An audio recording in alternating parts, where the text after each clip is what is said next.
Auzubillahiminash-shaytanir-rajim. Bismillahir-rahmanir-rahim. Assalamu alaikum wa rahmatullahi wa barakatuh. In the previous lecture, we have discussed about development of endosperm, that is endosperm formation.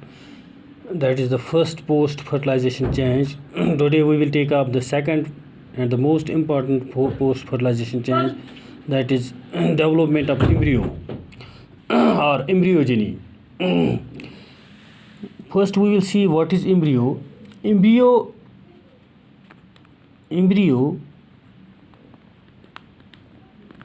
is the young future offspring.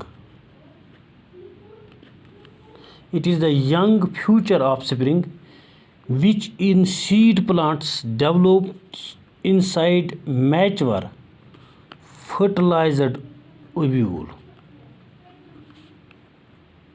or seed.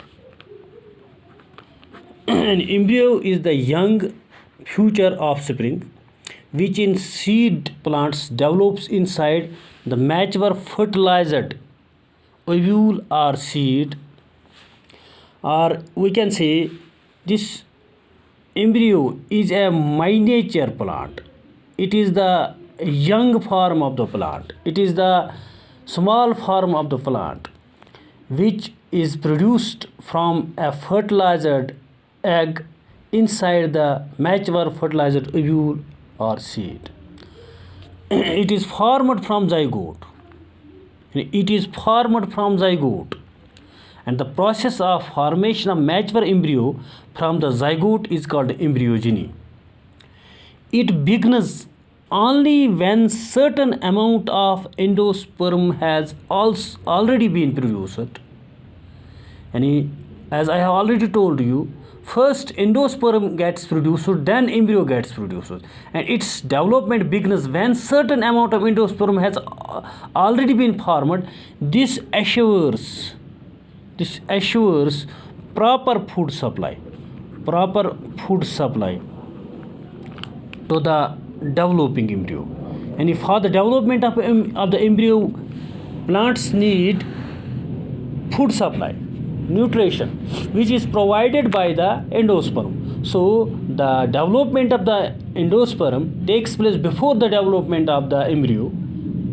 That is why I am telling you, it is development begins only when certain amount of endosperm has been formed.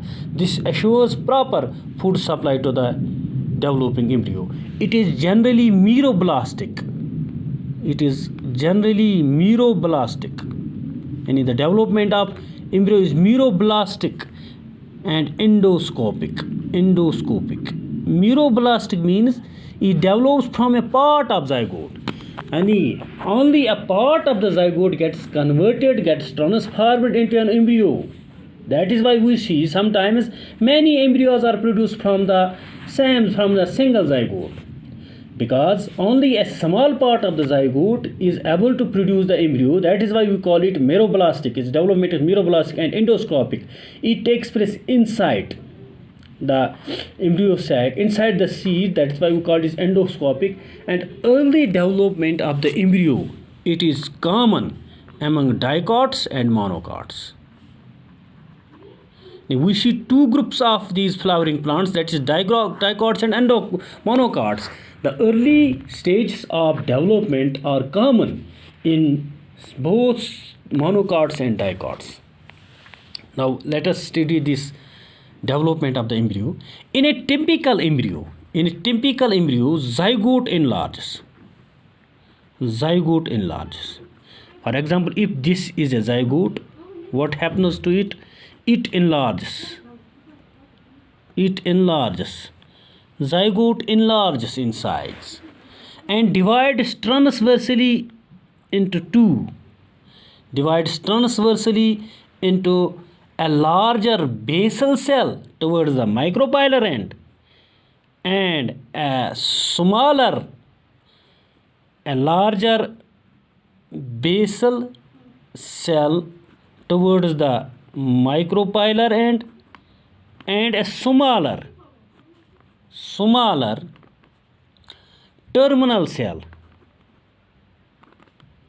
or which is also called embryonal cell, towards the callosal end. And first what happens, the zygote it enlarges and then divides transversely into a large basal cell towards the micropylar end and a smaller terminal embryonal cell towards the callosal end. And this smaller terminal cell later on produces the embryo. That is why we called it as embryonal cell. The basal larger cell enlarges further and undergoes few transverse divisions. This enlarges further and undergoes few transverse divisions to produce 6 to 10 celled filament called suspensor. And what we can see, it produces zygote produces two celled, that is lower or basal larger cell and upper or embryonal smaller embryonal cell.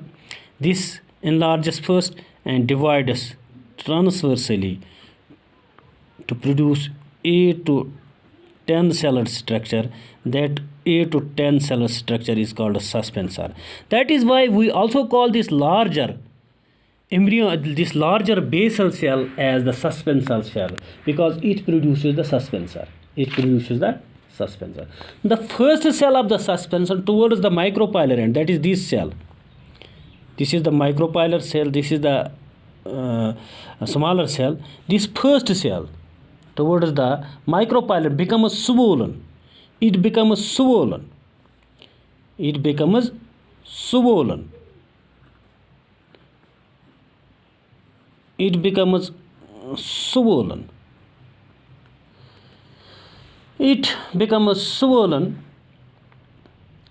and functions.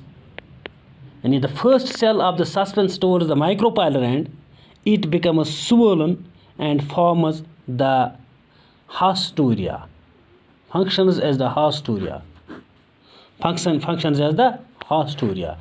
Though the lowermost cell of the suspensor adjacent to the embryonal cell, that is this cell, it functions as hypophysis.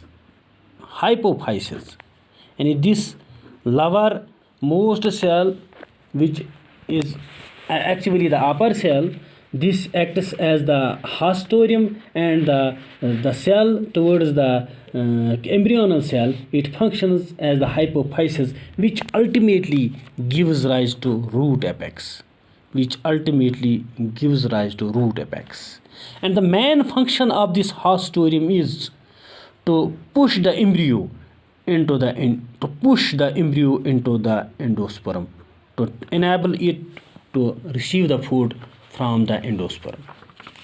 And in suspensor, what we can see, it acts like the root. It helps in absorbing, in getting water, getting food from the endosperm. Now, the terminal cell, this cell, it undergoes 2 vertical and 1 transverse division. It undergoes 2 vertical and 1 transverse. These are 2 vertical divisions and 1 transversal division, resulting in the form of 8-celled proembryo. Arranged in 2 tiers. An outer tier called epibasal or terminal tier, and inner, that is called hypobasal,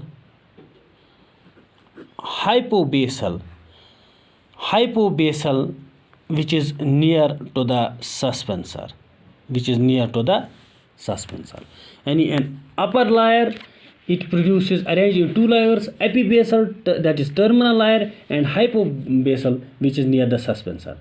Now, the epibasal tier this epibasal layer eventually forms the cotyledonous, epicotyle, and plumule. It forms the cotyledonous, epicotyle, and plumule. And the hypobasal tier, it forms hypocotyle and part of radical. part of radical. And what we can say, epibasal tire, it produces three structures, that is cotyledonous, epicotyle and plumule. This plumule and epicotyle later on produces the shoot, and the hypobasal tire, it produces hypocotyle and part of the radical, which ultimately produces the root. In dicots, two cotyledons are produced, and in dicots, two cotyledons are produced in an embryo, whereas in monocots only one cotyledon gets produced, because one of the two cotyledon, it gets suppressed at an early stage. It gets suppressed at an early stage during the development of the embryo, leaving only one cotyledon in the mature embryo. And this single cotyledon of monocots, it is called scutellum. This single cotyledon of monocot, it is called scutellum. Now, remains of the second cotyledon have been seen in some grasses in the form of epiblast, and we have seen the remains of the second cotyledon in some grasses. That remains of the second cotyledon is known as epiblast, and it has been found in some grasses. And extensions of the scutellum form coverings, and monocotyledon, this one cotyledon of the monocots, it form extensions. These extends form coverings. These form coverings, two coverings, coleorhiza and coleoptile. Coleoptile is around the radical and root, and coleoptile is around the plumule.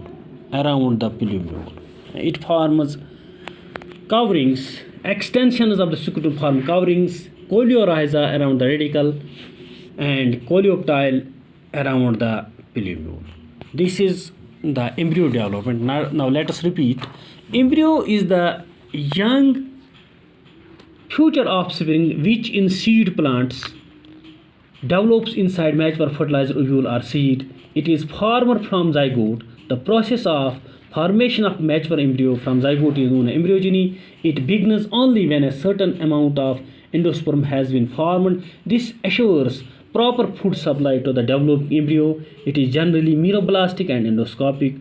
Early embryo development is similar in both dicots and monocots. In a dicot embryo, or in a typical embryo, the zygote enlarges and divides transversely into a larger basal cell towards the micropylar end and a smaller terminal embryonal cell towards the callosal end. The basal cell enlarges further and undergoes few transverse divisions to produce 6 to 10 celled filament called a suspensor. The first cell of the suspensor towards the micropylar end becomes swollen and functions as haustorium. The lowermost cell of the suspensor adjacent to the embryo functions as hypophysis, which ultimately gives rise to the root apex. The main function of the suspensor is to push the poor embryo into the endosperm to enable it to receive nutrition.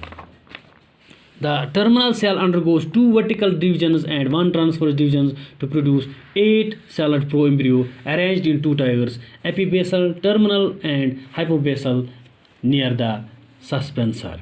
The epibasal tier eventually forms cotyledons, epicotyle and plumule. The hypobasal tier forms hypocotyle and part of the radical. In dicots, 2 cotyledons are produced in the embryo, whereas in monocots, one of the 2 cotyledons gets suppressed at an early stage, leaving only 1 cotyledon in the mature embryo. The single cotyledon is called a scutellum. Remains of the second cotyledon may be found in the form of epiblast in some grasses, and extensions of the scutellum form coverings, coleorhiza around the radical and coleoptile around the plumule. This is all for today. Thank you.